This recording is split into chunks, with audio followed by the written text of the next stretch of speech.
Now, most companies are experimenting with AI, but there are very few that are getting meaningful business value from it. And according to McKinsey, only 6% of companies report that AI actually contributes meaningfully to EBIT.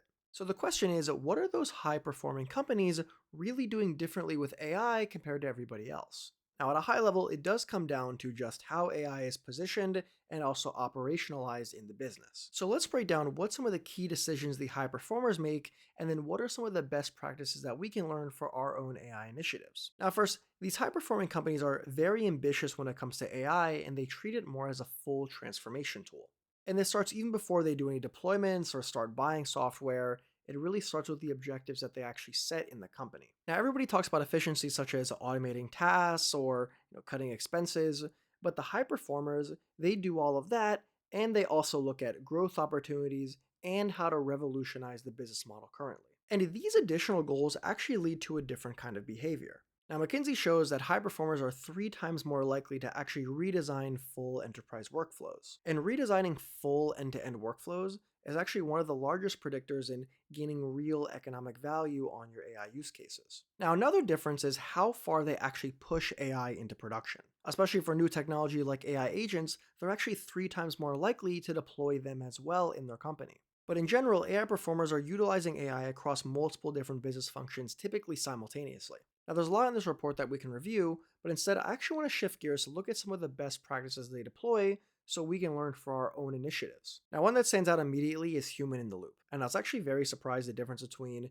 the high performers and everybody else, because human in the loop is an extremely important concept, especially if you're implementing it into your company. And so, human in the loop is all about resilience in your workflow. We expect the AI to not be 100% every single time. We can't even expect humans to be 100% every single time. And so, if an AI makes a mistake, you need somebody who's going to be able to step in at the right moment in order to continue the workflow going forward. And so, as a quick example, I worked with a large law firm to implement AI into their contract analysis. And the AI would do a first pass completely autonomously. Then a human would review, then it would correct it as needed, and then it would send it off to a client. And this design isn't slowing the process down in any kind of way, it's just making sure that the outputs are correct. And you can equate this to somebody overseeing a new hire when they first join the job.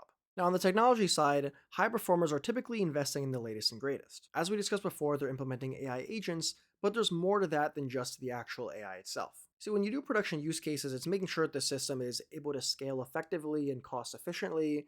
And so a lot of this really comes down to large infrastructure, but one of the biggest enterprise challenges is actually ensuring that we get the data in the system. See, a lot of large companies, they have data scattered across multiple different data sources, across different teams, and across different parts of the company. And so you have to pull them together, make sure you have an ontology or a data model, and then from there, once it's ready, the AI can effectively utilize it. Now, this is one of many things that you may have to tackle when you're doing enterprise AI, especially at scale. Now, for this last one, I'm going to combine a couple of them together. But the biggest thing here is AI initiatives are not being performed in isolation. And so what I mean is they would have a clearly defined roadmap for multiple different use cases. All of leadership is on board to ensure that it's going to happen, and then they have a deliberate step-by-step plan on how to execute it. And so here, this would effectively be rewiring the business if there's multiple different initiatives or AI projects going on simultaneously. Now, as a concrete example, I recently worked with a large pharmaceutical company, and they had a goal to improve their drug development via AI modeling. Now, one initiative here was the AI modeling part, but the second was a larger initiative to actually get the data and feed it into the AI model. And this is actually a separate AI use case because a lot of this information was essentially just put into research reports from the lab scientists. And so we need the AI to crawl through all of those notebooks, pull out that relevant information, synthesize it into a structured data set to then push it onto the machine learning models downstream. And as you can see, this initiative of improving drug development scanned multiple different AI use cases that were jointly working together. And this was ultimately for one transformational goal. And for high performers, you see this repeatedly in multiple different initiatives and use cases that are building towards actually improving the business in some large way. So what is the overarching takeaway that we can take away from all of these lessons that we learned? Well, you're seeing here that the high performers don't have any kind of secret sauce in terms of new and improved technology or modeling that we don't have access to. They're outperforming because the strategy is more of a transformation strategy for their whole business utilizing AI. And the data we're seeing that everybody is more focused on doing one-off use cases for efficiency gains, where a lot of these high performers are really focused on transformation, marrying multiple use cases simultaneously to build out a full AI initiative. Now, there's a lot of things in here that I didn't actually cover because we don't have time to, but feel free to check out the full report. It's in the link in the description below. Thank you so much, and I'll see you in the next one.